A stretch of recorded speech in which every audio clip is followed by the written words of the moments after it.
जय हिंद कक्षा 9 के विद्यार्थियों, आपका बहुत बहुत स्वागत है। और आज हम शुरू करने वाले हैं कक्षा 9 गणित पाठ 10 वृत्त को। इसके पहले भैया दो पाठ थे आपके, चतुर्भुज और समांतर चतुर्भुज और त्रिभुज का क्षेत्रफल। ये दोनों पाठ आपका इस बार हटा दिया गया आपके सिलेबस से, तो आपका डायरेक्ट दो पाठ हट गया। अब आप डायरेक्ट आ गए 7वें के बाद 8वां 9वां खत्म, डायरेक्ट 10वें पाठ पे आ गए जिसका नाम है वृत्त, और आज हम उसी को शुरू करने वाले हैं। फिलहाल इसकी पहली वीडियो है, इसमें आपको बहुत ज्यादा थ्योरी मिलने वाली है। आपको वृत्त की बहुत छोटी छोटी बातें इस वीडियो में बताई जाएंगी और वही छोटी बातें आपके प्रश्नावली 10.1 के अंदर यूज होंगी कि वृत्त क्या होता है, उसका केंद्र क्या होता है, जीवा क्या होती है, परिधि क्या होती है, त्रिज्या क्या होती है, अर्धवृत्त क्या होता है, आदि आदि। ठीक है, ऐसी बातें। तो चलिए शुरू करते हैं। सबसे पहले आपको बताता हूं कि वृत्त क्या होता है। तो हम सबसे पहले वृत्त को समझते हैं कि वृत्त होता क्या है। तो अपने घर पे आपने देखा होगा दीवार घड़ी जो गोल गोल होती है, वो भी आपकी किस आकृति की होती है, वृत्त। कॉइन देखा होगा, कॉइन सिक्का 5 रुपए 10 रुपए के जो सिक्के होते हैं, 1 रुपए के 2 रुपए के, वो भी क्या होते हैं, वृत्त के शेप के होते हैं।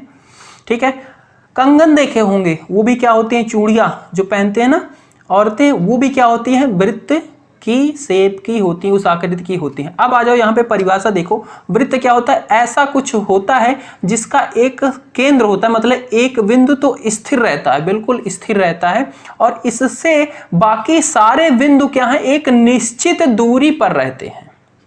ठीक है, वो आपका क्या कहलाता है, वृत्त कहलाता है। अब इसकी परिभाषा देखना, एक तल पर उन सभी बिंदुओं का समूह, ये आपका क्या हो गया, एक तल हो गया। ये एक बिंदु है, बाकी ये आपको बिंदुएं दिख रही हैं, मैंने बनाया है। ठीक है, ये बिंदुओं का समूह जो एक तल के एक स्थिर बिंदु, ये रहा स्थिर बिंदु से एक स्थिर दूरी। ठीक है, एक स्थिर दूरी मतलब एक निश्चित दूरी, यहां से आप इसकी भी निश्चित, इसकी भी दूरी, हर एक बिंदु की दूरी क्या है, एक निश्चित है। मतलब एक अगर 5 तो 5 ही है, 10 है तो 10 ही है, अलग अलग नहीं है। दूरी पर स्थित हो, एक निश्चित दूरी पर स्थित हो तो वो क्या कहलाते हैं, वृत्त कहलाता है। एक स्थिर बिंदु हो और एक निश्चित दूरी से बाकी सारे बिंदु जब स्थित होते हैं तो वो जो बनता है उसको क्या बोलते हैं, वृत्त बोलते हैं। ठीक है, वृत्त समझ में आया। और ये जो स्थिर बिंदु है इसी को बोला जाता है केंद्र। ठीक है, तो यहां से आपका ये टॉपिक क्लियर हो जाता है। केंद्र क्या होता है, जो आपका वृत्त का स्थिर बिंदु होता है उसको क्या बोलते हैं, केंद्र बोलते हैं। अब हम बात करते हैं त्रिज्या की। तो त्रिज्या क्या होती है, यहां से किसी भी बिंदु को जो हम मिला देते हैं, इस बिंदु को मान लो मिला दिया, ये एक निश्चित दूरी थी। ठीक है, स्थिर दूरी थी, इसी को त्रिज्या बोला जाता है। स्थिर दूरी को ही वृत्त की त्रिज्या बोला जाता है। मैं इसका नेमिंग कर दूं, मान लो इसको ओ मान लेता हूं, ये केंद्र को, स्थिर बिंदु को, और इस वाले को पी मान लेता हूं। ठीक है, तो यहां से ये ओपी आपका बन जाएगा त्रिज्या। केंद्र को वृत्त के किसी बिंदु से मिलाने वाली रेखा खंड भी वृत्त की त्रिज्या कहलाती है। अब मैं केंद्र को किसी भी बिंदु से मिला दूं, जहां से भी मिलाऊंगा, जो भी रेखाखंड बनेगी वो आपकी क्या कहलाएगी, त्रिज्या ही कहलाएगी। तो इसके अंदर कितनी त्रिज्याएं बन सकती है, अनंत रूप से बनाई जा सकती हैं। त्रिज्या को भी अंग्रेजी वर्णमाला के अक्षरों से प्रदर्शित किया जाता है, जैसे ओपी। तो इसको मैं प्रदर्शित भी कर सकता हूं ओपी से। ठीक है, इसको लिखना चाहो तो लिख लो, या फिर बात को मेरी बात सुन लेना कि त्रिज्या क्या होती है, इस स्थिर बिंदु से, ये सारे जो स्थिर बिंदु हैं इनसे किसी से भी मिलाओ, जो एक दूरी बनेगी, रेखाखंड बनेगा, वही आपकी त्रिज्या कहलाती है। इसको अंग्रेजी वर्णमाला से इस तरीके से लिखा जा सकता है, ओपी, त्रिज्या ओपी। ठीक है, क्लियर बात। और इसकी अनंत त्रिज्याएं बना सकती है। इस स्थिर बिंदु को किसी भी बिंदु से मिलाओ तो जो भी रेखाखंड बनेगा वो आपका त्रिज्या ही कहलाएगा। इतनी सी बात है बस त्रिज्या में। इसके बाद बात कर लेते हैं हम जीवा की। जीवा क्या होता है, जीवा ये आपका वृत्त है, इसके ऊपर जो ये वाले बिंदु हैं, ये कोई किन्हीं भी दो बिंदु को आप मिला दो तो जो एक रेखाखंड बनेगा वो जीवा कहलाएगा। जैसे मैं मान लेता हूं इस वाले बिंदु को मैं इससे मिला देता हूं, ये। ठीक है, और इसका नाम दे देता हूं ए बी, तो ये मेरा क्या कहलाएगा, ए बी एक जीवा है। ठीक है, वृत्त पर स्थित किन्हीं दो बिंदुओं को मिलाने वाला रेखाखंड वृत्त की एक जीवा कहलाता है। ठीक है बात, जीवा समझ गए। और यही जीवा जब आगे बढ़ते हुए यहां से पास होती है, जब किसी ऐसे बिंदु से और इधर किसी एक बिंदु से ऐसे मिलेगी और साथ में केंद्र से होकर जाए, यानी कि सबसे बड़ी जीवा, क्योंकि ये छोटी है इससे छोटी है, ये वाले को मिलाएंगे बनेगी इससे बड़ी और तो एक जीवा ऐसी होगी जो बिल्कुल केंद्र से होकर जाएगी, उसी को बोला जाता है क्या? व्यास भी बोला जाता है। सबसे बड़ी जीवा को व्यास भी बोला जाता है।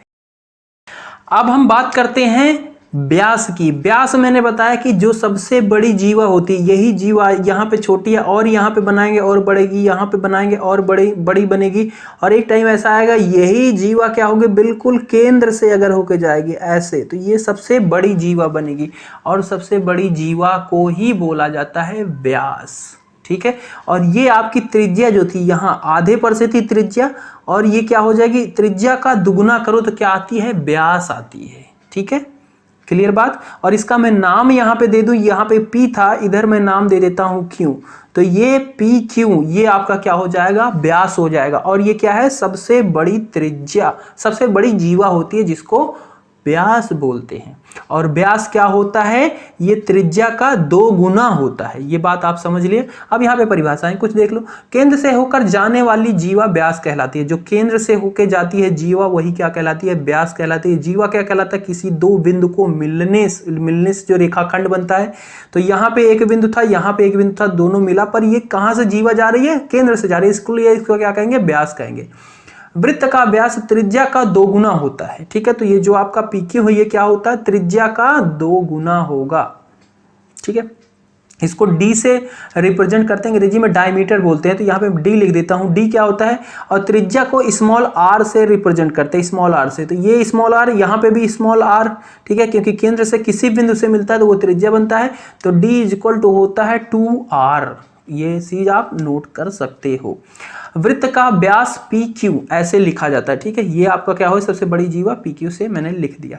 एक वृत्त में व्यास वृत्त की सबसे लंबी जीवा होती है, ये बात भी हमने कर ली। व्यास वृत्त को 2 बराबर भागों में बांटता है। हाँ जी बिल्कुल, यहाँ से ये जब बीच से जा रहा तो एक आधा उधर हो गया, आधा ये इधर हो गया, तो ये वृत्त को 2 बराबर भागों में बांट देता है, क्या, व्यास। इसके बाद बात करते हैं हम परिधि की। परिधि क्या होता है, इसके चारों तरफ की ये जो दूरी है इसी को बोला जाता है परिधि।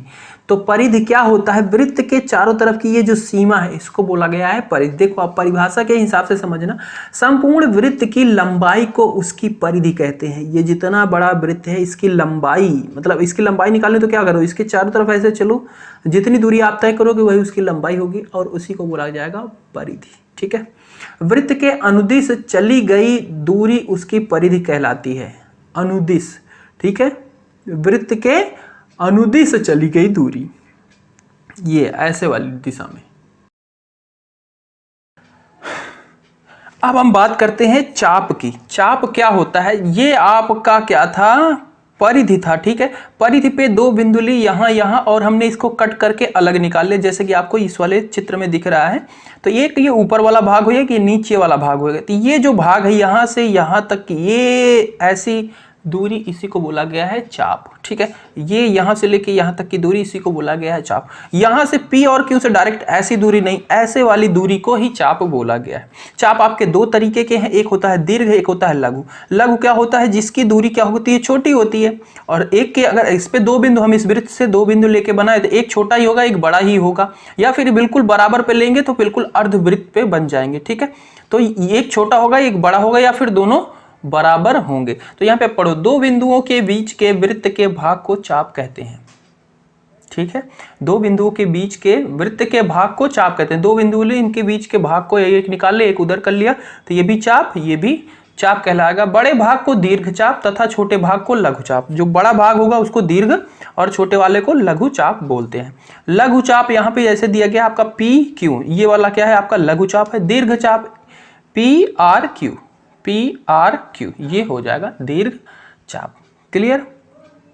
इसके बाद समझते हैं हम वृत्तखंड क्या होता है। वृत्तखंड आपका कोई भी एक वृत्त है, एक आप ऐसे जीवा डालो, ठीक है, और जीवा के ये नीचे वाले क्षेत्र में कुछ क्षेत्र होगा जो इसके बीच में आएगा, जीवा और इस चाप के बीच में आएगा, उसी को बोला गया है वृत्तखंड। ठीक है, तो जहां से हमने जीवा डाला था उसके नीचे वाला क्षेत्र कुछ होगा और उसके ऊपर वाला कुछ क्षेत्र जैसे यहाँ पे दिख रहा है ये होगा। तो इसलिए वृत्तखंड दो तरीके के हैं, दीर्घ और लघु। तो देखो यहाँ पे परिभाषा पढ़ो एक बार, समझ में आ जाएगा। वृत्त की एक जीवा और संगत चाप से घिरा वृत्त क्षेत्र का भाग एक वृत्तखंड कहलाता है। वृत्त की जीवा थी और ये थी चाप, इसके बीच में जो क्षेत्र था जो हमने ब्लू से कलर किया है ये आपका क्या होगा, वृत्तखंड होगा। वृत्तखंड के दो प्रकार होते हैं, दीर्घ वृत्तखंड, लघु वृत्तखंड। जैसे कि नाम से ही पता चल रहा है दीर्घ और लघु। दीर्घ मतलब बड़ा और लघु मतलब छोटा होता है। तो ये छोटा वाला कहलाएगा लघु वृत्तखंड और ये इसके ऊपर वाला जो क्षेत्र है ये बड़ा होगा इसकी तुलना में, तो ये क्या कहलाएगा, दीर्घ कहलाएगा। क्लियर बात। त्रिज्या खंड की बात करते हैं। त्रिज्या खंड क्या होता है, ये आपका वृत्त होता है, यहां से एक त्रिज्या आप ऐसे डालिए, एक त्रिज्या ऐसे डालिए और ये आपका क्या था, चाप। इस चाप और इन दो त्रिज्या खंड त्रिज्या के बीच का जो ये भाग है इसी को बोलते हैं त्रिज्या खंड। ठीक है, तो एक भाग इधर होगा और एक भाग ऊपर होगा, तो जो बड़ा होगा उसको बोलेंगे दीर्घ त्रिज्या खंड और जो छोटा होगा उसको बोलेंगे लघु त्रिज्या खंड। वृत्तीय क्षेत्र का वह भाग जो दो त्रिज्याओं और संगत चाप से घिर कर बनता है उसे त्रिज्या खंड कहते हैं। त्रिज्या खंड दो प्रकार के होते हैं, दीर्घ त्रिज्या खंड जो बड़ा होगा, जिसका क्षेत्रफल बड़ा होगा उसे दीर्घ, और लघु त्रिज्या खंड जिसका छोटा होगा उसे लघु त्रिज्या खंड बोलेंगे। यहीं पे आप समझ लीजिए अर्धवृत्त। अर्धवृत्त क्या होता है, यही त्रिज्या खंड मान लो बिल्कुल ऐसे यहां से होता, ठीक है, ये पूरा नीचे वाला आ जाता, ठीक है, एक में, और एक आ जाता ऊपर वाले में, मतलब लघु और दीर्घ नहीं रह जाता, बिल्कुल बराबर हो जाते, तब इसी को बोला जाता क्या, अर्धवृत्त। ठीक है, वृत्तखंड में अगर बात करें तो वृत्तखंड में भी क्या था, एक जीवा। जीवा कहां से जाए, जहां से बिल्कुल केंद्र से जाए, मतलब व्यास वाली जीवा। तो ये नीचे वाला जो खंड होगा और ऊपर वाला खंड अगर बराबर हो जाएगा उसी कंडीशन पे, वहीं पे बोलेंगे कि ये क्या है, अर्धवृत्त बन गया। या फिर अगर हम त्रिज्या खंड की बात करें तो ऐसा बने कि दोनों क्षेत्र बराबर बने, तब भी अर्धवृत्त कहलाएगा। क्लियर बात, ओके। अब ये बिल्कुल लास्ट वाला देखना, वृत्त के अभ्यंतर तथा बहिर्भाग। तो अभ्यंतर क्या होता है, बहिर्भाग क्या होता है। अभ्यंतर क्या होता है, वृत्त के अंदर का जो भाग होता है उसको बोला जाता है अभ्यंतर, और ये जो पाई से बनी हुई, जो इसकी परिधि बनी होती है, इसी को बोला जाता है वृत्त, और इसके बाहर का जो भी भाग है वो आपका बहिर्भाग होता है। क्लियर बात, ये वाला समझ लिया। ठीक है, अब आप इसके बाद अपनी प्रश्नावली 10.1 को आराम से कर सकते हैं। प्रश्नावली 10.1 का पहला प्रश्न दिया गया है, खाली स्थान भरिए। वृत्त का केंद्र वृत्त के स्थित होता है, कहां पे स्थित होता है, वृत्त का केंद्र कहां पे स्थित होता है, बहिर्भाग में स्थित होता है कि अभ्यंतर में अंतर स्थित होता है। तो ये वृत्त का केंद्र अभ्यंतर में स्थित होता है। एक बिंदु जिसकी वृत्त के केंद्र से दूरी त्रिज्या से अधिक हो, एक बिंदु जिसकी वृत्त के केंद्र से दूरी त्रिज्या से अधिक हो, वह वृत्त के स्थित होता है कहां पे, बहिर्भाग या अभ्यंतर में। भाई एक वृत्त है, ठीक है, ये केंद्र होता है, वृत्त के केंद्र से दूरी त्रिज्या से अधिक है, तो भाई त्रिज्या मान लो यहां तक होती है, इससे अधिक है मान लो इतनी हो गई, तो वो कहां पे स्थित होगा, तो भाई वो कहां पे होगा, अभ्यंतर के अंदर ही होगा, बाहर तो होगा नहीं, क्योंकि यहां से त्रिज्या से मान लो बड़ी कर लिया हमने, तो वो अंदर ही होगा, बाहर तो जाएगा नहीं, तो ये भी क्या होगा, अभ्यंतर। वृत्त की सबसे बड़ी जीवा वृत्त का व्यास होती है। ये चीज बताया था ना जब जीवा पढ़ाया था, तो वो क्या होती है, व्यास होती है। वृत्त की सबसे बड़ी जीवा वृत्त की व्यास होती है। एक चाप होता है, पहले पूरा पढ़ते हैं फिर समझ में आएगा, जब इसके सिरे एक व्यास के सिरे होते हैं। एक चाप क्या हो जाता है, जब उसके सिरे क्या हो जाते हैं, व्यास के सिरे हो जाते हैं। देखो एक वृत्त बनाए, ये बनाया व्यास, सेंटर से जा रहा है बिल्कुल, तो यहां से यहां तक जा रहा है, और ये चाप फिर क्या कहलाता है, अर्धवृत्त कहलाता है। अभी बताया, ये ऊपर वाला भी क्या कहलाएगा, अर्धवृत्त, ये भी अर्धवृत्त। तो यहां पे लिख देंगे अर्धवृत्त होता है। एक चाप अर्धवृत्त होता है जब उसके सिरे एक व्यास के सिरे हो जाते हैं। वृत्तखंड एक चाप तथा किसके बीच में होता है, वृत्तखंड जीवा के बीच में। ठीक है, वृत्तखंड एक चाप तथा ये मान लो ये हमने एक जीवा बनाई और ये आपका एक चाप हो गया और ये इसी से संबंधित एक जीवा हो गई, तो इस क्षेत्र को क्या बोलते थे? वृत्तखंड बोलते थे। तो ये होता है एक वृत्त जिस तल पर स्थित है उसे भागों में विभाजित करता है। कितने भागों में विभाजित करता है?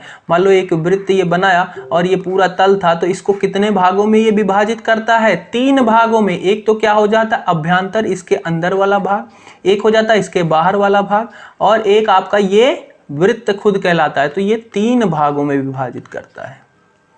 ठीक है, दूसरा प्रश्न लिखा गया है, निम्नलिखित सत्य या असत्य अपने उत्तर के कारण दीजिए। इनमें से जो सत्य है उनको सत्य बताइए और जो असत्य हैं असत्य। केंद्र को वृत्त पर किसी बिंदु से मिलाने वाला रेखाखंड वृत्त की त्रिज्या होती है। केंद्र को वृत्त पर किसी बिंदु से मिलाने वाला रेखाखंड त्रिज्या होती है। बिल्कुल सही बात है।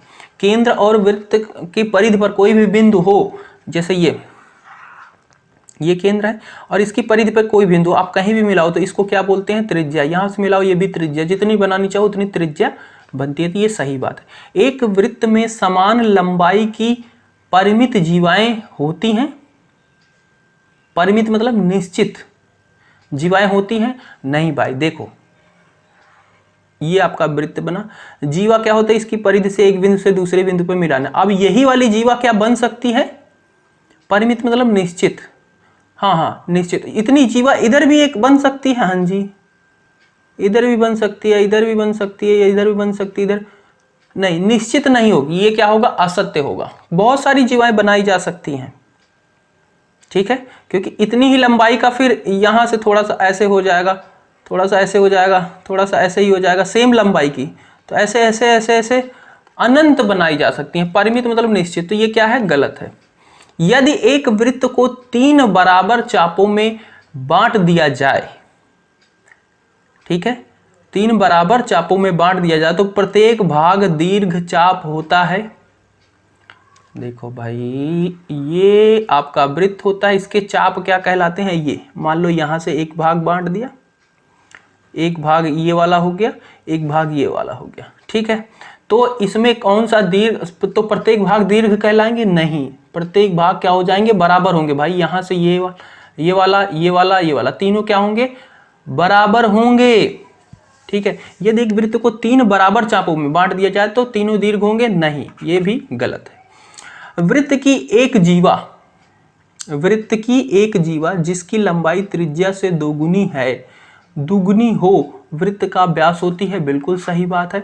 वृत्त की जीवा ही होती है। व्यास क्या होता है? सबसे बड़ा जीवा ही होता है। वृत्त की एक जीवा जिसकी लंबाई क्या हो? त्रिज्या से दुगुनी। और त्रिज्या क्या होती है? व्यास का आधा होती है, उसकी दुगुनी करेंगे यानी कि व्यास ही होगा। सही बात।